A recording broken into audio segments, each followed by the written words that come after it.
Austria, and applied projects to enhance the university's work on international issues with a strong focus on mentoring during the following academic year. Sustainability and climate change are primary themes, as is an emphasis on building competencies to address global problems through cross-cultural and transnational approaches. Project Artemis. This program of the Thunderbird School of Management was established to educate and empower women entrepreneurs in Afghanistan by giving them the tools to participate in the rebuilding of their country through small business enterprises. The program provides 2 weeks of business training and mentoring at Thunderbird's Glendale, Arizona campus. Participants return home to establish businesses and to share their knowledge and success with others, thus creating a powerful multiplier effect. Alumni of the program have established businesses ranging from construction companies and medical clinics to boutiques and craft shops. As a result, they have created much-needed jobs and contributed to economic growth and stability in their home communities. Many of them have focused on creating businesses that provide health services, childcare, and civil service work. There is a strong emphasis on sustaining the benefits gained from the education experience. Each participant from Afghanistan is paired with a U.S. mentor who works in a related industry and pledges to work with the participant for 2 years after the program. Many of the participants also pledge to mentor other fellow Afghans. The Olive Tree Initiative. This initiative was founded by a group of students from diverse religious and non-religious backgrounds at the University of California at Irvine to create a shared learning experience and an opportunity for peaceful dialogue about the Israeli-Palestinian conflict. The initiative was originally conceived to address conflict and tension on campus and was grounded in the need to share firsthand information gleaned from visits to the region and to create a forum for hearing the various views and experiences of academics, politicians, religious and community leaders, and activists. A unique experiential learning component takes place through a 2-week trip to the region, paid for through cooperative fundraising by participating students and faculty. After an intensive preparatory program, the group travels widely in Israel and the Palestinian territory, gathering each evening to discuss and reflect on the day's experiences and explore reactions among the participants. Upon their return, students share their insights at forums on and off campus. They also have published their experiences in a journal, and they've produced a short film.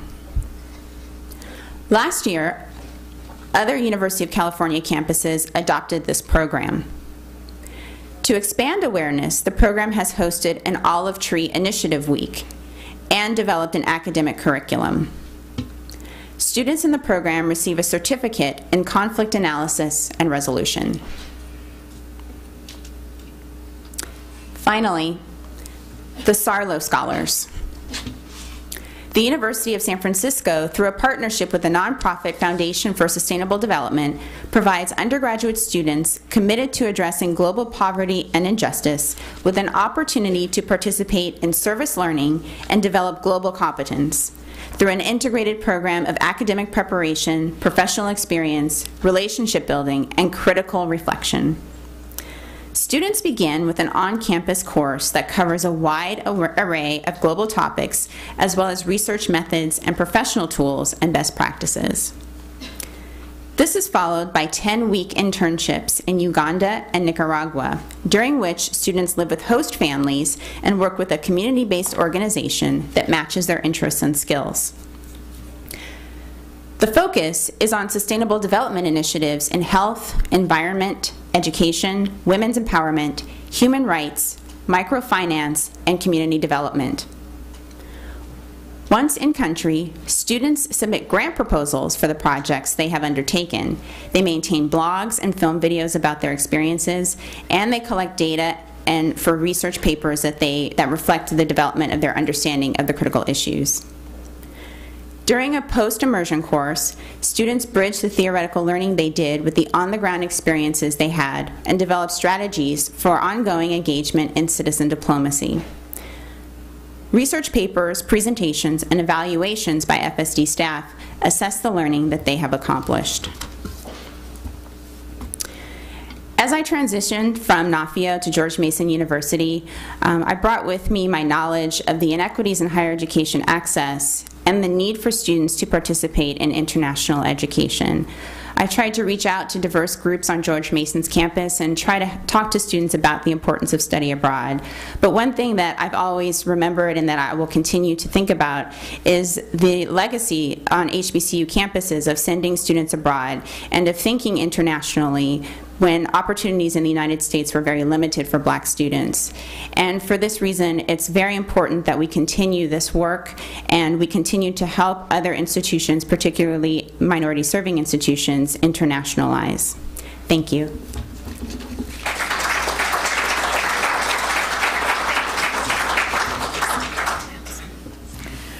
Before we continue, let me just make a note that there are 3x5 cards on your tables. Those are for questions that you will have at the end of our presentation, and you can just pass them down to the center aisle and we'll collect them later.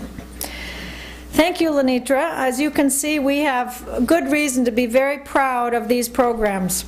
We will talk further about them later in the program. The U.S. Center for Citizen Diplomacy also asked me to talk today about a plan for action for supporting the higher education role in global citizen diplomacy. I would submit to you that there are 3 things we must work toward with urgency in order to sustain and expand the promise of these programs.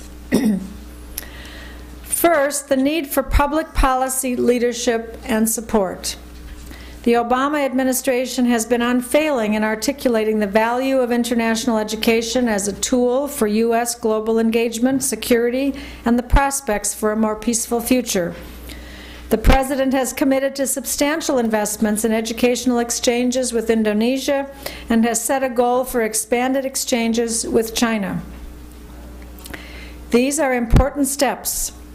More broadly, the sustainability and growth of educational exchange will depend in this globalized world on the ability of people and ideas to move freely across borders. U.S. visa policy, immigration policy, and the credibility of the American welcome mat are crucial components. There is no doubt that we have the capacity to create superb programs with great promise. But when we can't get people here to participate in them, that potential is lost. To be fair, the situation is improved greatly since the years immediately following 9/11. This is due in large part to the work of the State Department's Bureau of Consular Affairs. But the U.S. immigration policy is sorely in need of major overhaul. We simply have not kept pace with today's reality of brain circulation and brain exchange across borders, and it shows. Over the past years, the United States has lost ground in attracting foreign students and scholars, to other countries' great benefit. Of course, we all benefit when students are globally mobile, wherever they may choose to go. But if the promise of citizen diplomacy is to be realized here, the United States must ensure its capacity to fully participate in the phenomenon of global student and scholar mobility. Second, the urgent need to build our foreign language capacity. In our lack of knowledge of Mandarin and other strategically important world languages, we face nothing short of a national disaster.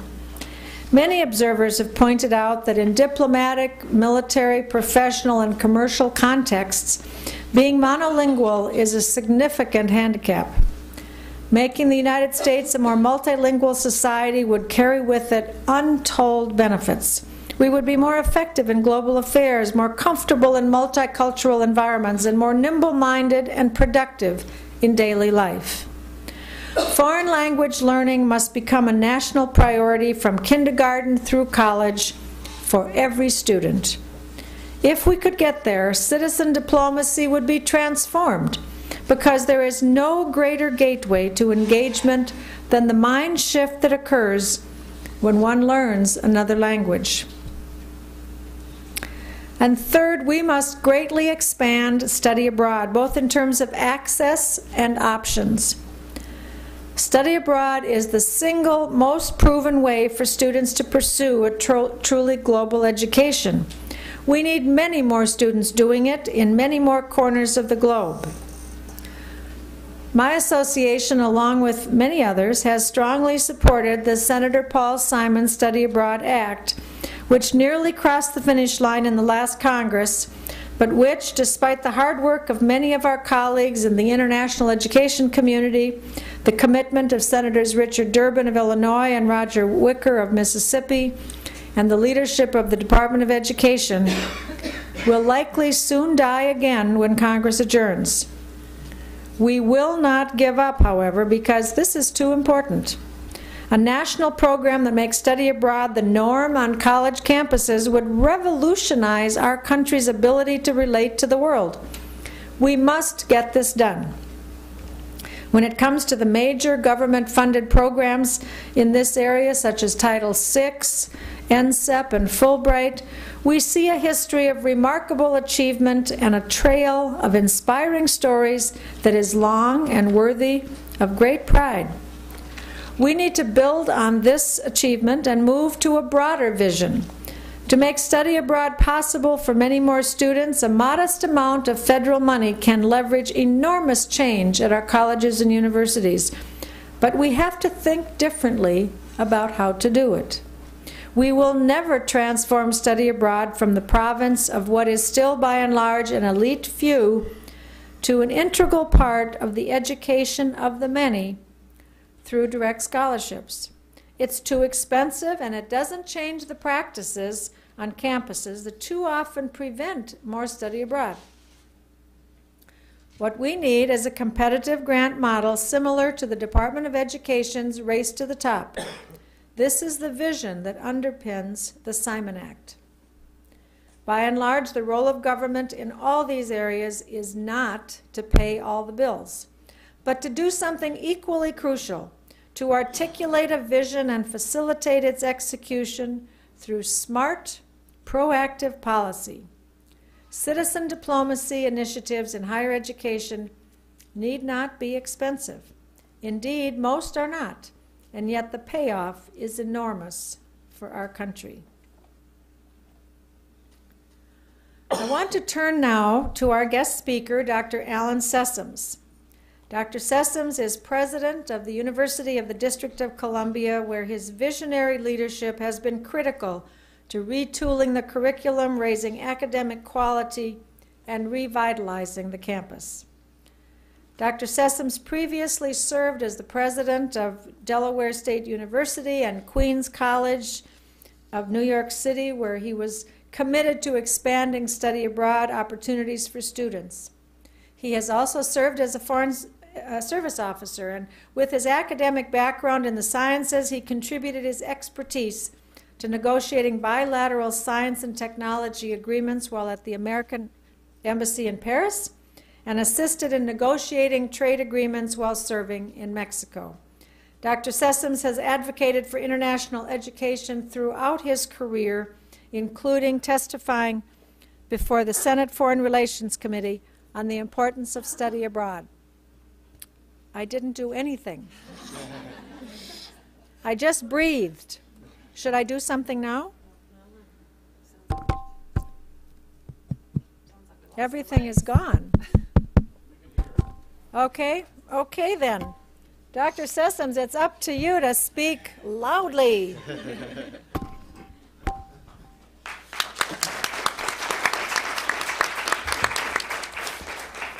Thank you, Marlene. It's not too much of a problem to shout over faculty and students, so I think I can probably do this. Marlene mentioned the Simon Act. I think that's crucial. For those of you who don't know it, it's a mechanism that will provide seed money so one can structurally transform what colleges and universities do, a competitive grant program where we would have to match the money to some significant extent that the federal government provides in order to gain access to some federal funds and some federal facilitation of some of the things that colleges and universities are doing. I myself have the opportunity, I speak 4 languages. I spent time overseas, as Marlene mentioned. I'm a physicist by training. And I've seen the transformation that foreign study can do and language learning can do, not only on individuals, but on collectives. And that's something that I think needs to be emphasized. Let me just comment a little bit about the University District of Columbia and on one program that we're able to implement at Delaware State University, which suggests how these programs can really influence dramatically the career paths of students. The University District of Columbia is the only public university in D.C. It's the only urban land-grant university in the country. It also has 23 embassies essentially on its campus, making it the safest place in the nation's capital, with the Chinese embassy next to the Israeli embassy, next to the Saudi embassy, and more police than people. It makes it, it's a nice neighborhood too, makes it an interesting opportunity for our students to interact with the various embassies and the expertise they bring. But it costs some funding, and it requires faculty to actually begin to appreciate the importance of those interactions, and also requires the students to understand that those interactions can impact their career choices, which is what mostly motivates students at institutions who serve primarily students from economically disadvantaged backgrounds, as the University District of Columbia does, primarily but not exclusively. I believe learning at least one foreign language and learning through firsthand experience internationally are the keys to greater global appreciation, and thus keys to becoming a global citizen.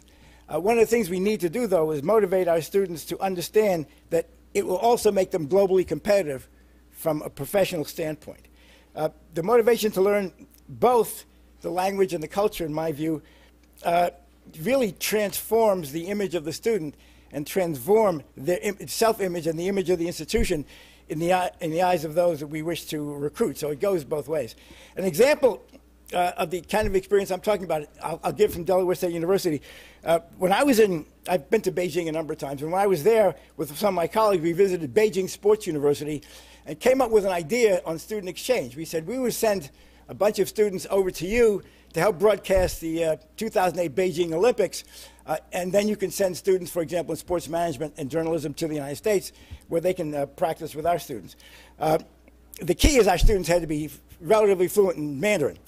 So we found 12 students in media and sports management at the university who were motivated to spend a year studying Mandarin at the university.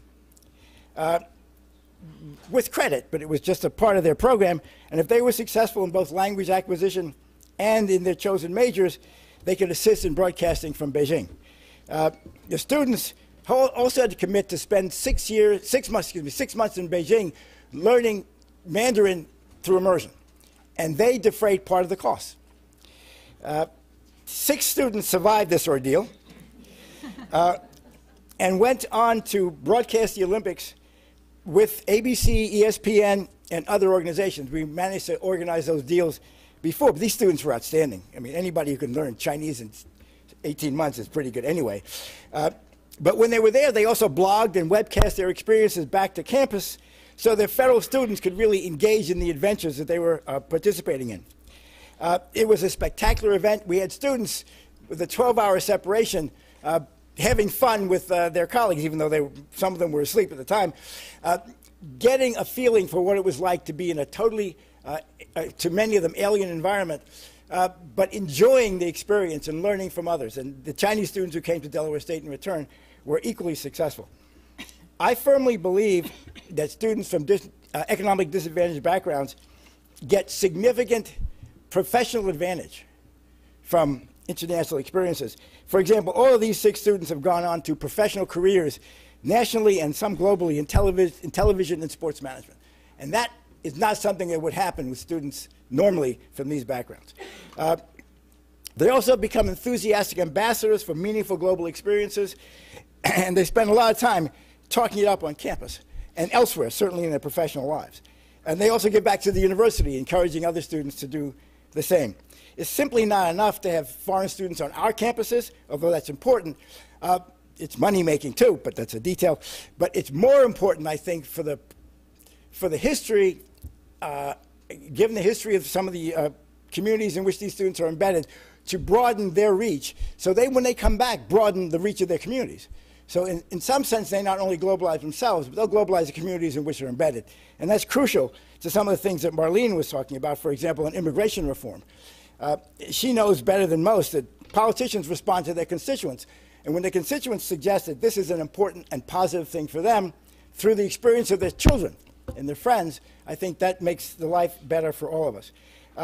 This is true for all students in the constellation of higher education institutions, especially those in community colleges who tend to be a little more limited in their scope of themselves. I think that foreign experiences for community college students transforms their view of themselves and provides greater advantage for them in the global marketplace.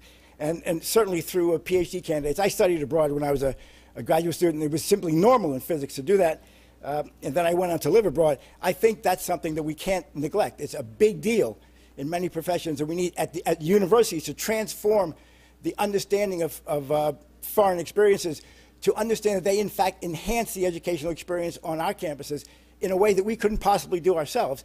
And we need to change our majority structure, the structure in majors, so that we, in some sense, require a global experience for the completion of a degree in international business, for example. That would make a lot of sense. I think the Simon Study Abroad Act could help. Other things could help. I think what we need to do is get our act together in higher education, and anything that you can do to get your congressmen and senators to vote on this one is a good thing. Thank you.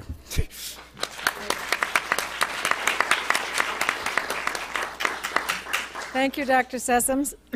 Now I'd like to invite Downing Thomas, Associate Provost and Dean of International Programs at University of Iowa and a member of the board of the U.S. Center for Citizen Diplomacy, to present certificates to each of the programs we are honoring today. He will call the names of the individuals from the 10 programs, those who have told us they'll be at this session. Some of them were here at the earlier session and may not be back today, but we'll give it a shot. And those of you who are being honored, please come up to the front. Right, so I'll be calling 4 names of representatives from 4 institutions to be recognized with these certificates. Please come up, and then I will present the certificates all at once at the conclusion. The full delegation of these institutions is welcome to come up as well as the nominator. So first, President Carol Leary and John Jarvis, representing the Sejuka Community Development Project at Bay Path College in Longmeadow, Massachusetts.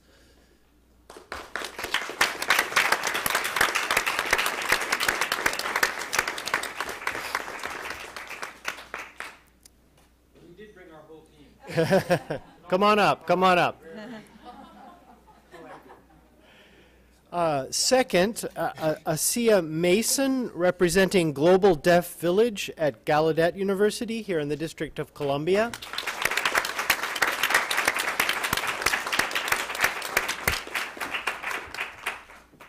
Zena Pullen, representing Project Artemis at Thunderbird School of Management in Glendale, Arizona.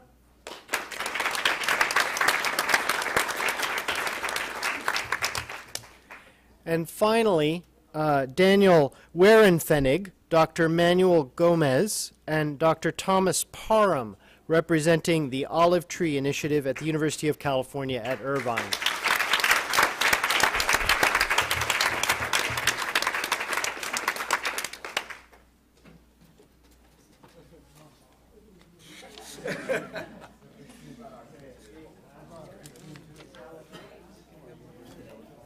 Okay, well, congratulations to all of you.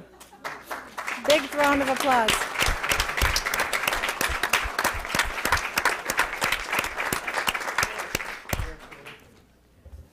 Oh, get this recorded. Yes.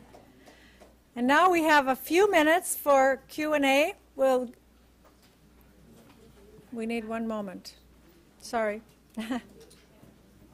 Written down questions on cards and haven't sent them down to the center aisle, please do that. We have one question from Twitter, and I would just like to comment here. These questions are for anybody to answer, either from our panel or from some of the programs. If you have a point of view and feel like your response can answer this question, please stand up and share your views. This is from Twitter. How do we keep energy and international interest high as study abroad alum transition to new careers, especially if the careers are domestically focused?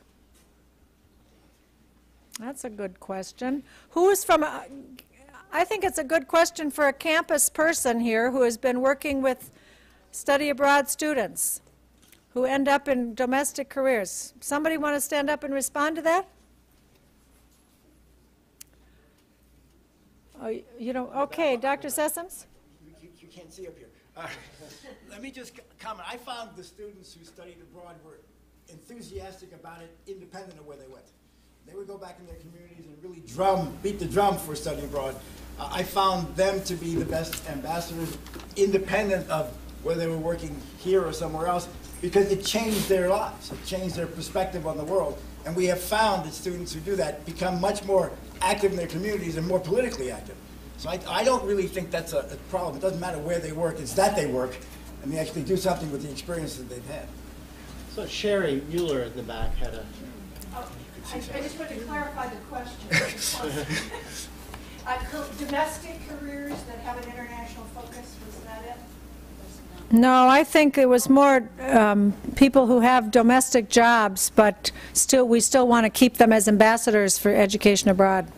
I think joining sister cities groups, joining any one of the community organizations that you'll hear about tomorrow at the sessions, members of the National Council for International Visitors, there are 92 of those all across the country. And there are chapters of Returned Peace Corps volunteers. I mean, there are lots of organizations, Friendship Force International, People to People, that even if you're doing something quite domestic in Denver or Dallas or Detroit, you can still be very active avocationally. So I just want That's to great. plug for that. So. Thank you, Sherry. That's Sherry Mueller, who is the president of the National Council for International Visitors. I got to get the acronym down in my head, then I can say it right. Okay, how do you ensure that projects that are doing international development are sustainable and build local empowerment instead of creating dependency? I think this question must be referring to projects in another country. Who's working in international development? I can't even make up a good answer for that one. I would say beforehand we work. Turn around and say who you are and then talk. Yeah, Amy Wilson, I'm a Gallaudet University, and our students and we, the faculty, work very closely with those organizations before we go over. We have a memorandum of agreement, we've got goals and objectives, and we're not there to teach, we're there to work with the different groups. So when our students arrive, they're sharing their knowledge with the students, and those groups, the knowledge that they have, they'll share with our students. When they return, we keep in touch with them. They tell us what they're doing, we're there still communicating through blogs and supporting them to any we can, and also intellectually. And we then network with those different groups. If they're continuing, we've got other groups on the ground that will be doing the same type of work with that organization, so that those networks will support one another. I'm taking the prerogative of the chair to read a question that was directed at me because it gives me a chance to make my favorite speech. The question is, you note in your remarks that the role of government is not solely to provide funds, but given the current economic climate, how should we best leverage greater funding for more programs like the ones described here today? I think the most important thing that each person in this room and everyone we know who really believes in this kind of work can do is to own your own leadership capacity at a local level. Every person you talk to, whether it's your mother, your grandfather, your least favorite uncle, your minister, the people you have a beer with, the people you drink coffee with, or the people you stand in line with or you don't even know, but they overhear your conversations. You are influencing them when you talk about how important international education is, or language learning is, or welcoming international students is, reforming the immigration policies is. These issues are on the front burner, either pro or con, right now in the country. We've just been through a very challenging election, and a lot of people feel some discouragement, and I understand that, but we can't stay there. You can't stay there in your head. You can stay discouraged for a minute or two or a day or two, but after that, you got to get up and keep working at it. And there is no better influence of your public policy leaders than hearing from constituents. There is no better way to change the way of thinking of the people you hang around in your community. Some might think very differently than you, but they're not going to change their mind if they don't get challenged. And you're all good educators, you're all good communicators if you put your mind at owning the influence that you have in your own communities. And right now, while we're all feeling a little, overwhelmed by an election that doesn't come out as supportive to our issues as we might like, this is the time we got to stand up there and get back to work, because we're the only ones who can change this pattern. Not our politicians can't do it for us. We have to do it and bring them with us. Okay, that's my speech. This question is not for me, so somebody else think about who's going to answer this. What role do the arts play in citizen diplomacy? Okay, there's a session this afternoon on that. Anybody else want to comment? What are some recommendations for initiating these types of globally engaged and integrated programs on our campus? Okay, we need one of you campus people to stand up and comment on this. Yes, back here. I've been fascinated by the conversation this morning. I'm glad to respond to this question. I think we're a college of about 65% first-generation college students, and one of the things we discovered early on is that the notion of study abroad for a whole semester might be a daunting experience for many of these students. And we've decided to take study abroad in bites and encourage donors to the college to support our students. So I'll give you a couple of examples that are very small but have transformed lives in some incredible ways. One is the Capitals of the World program. It is merely 1 week during spring break. And as I said, many of our students have never been on a plane, they don't even know about applying for passports. But when they get a $500 fellowship for writing an essay about what international travel and education would mean to them, and then participate in the program, they really do understand the importance of studying a foreign language or studying international relations as a course or a major. And so I literally go on these trips with the students and a faculty member, and they get credit in a course called Nations and Cultures.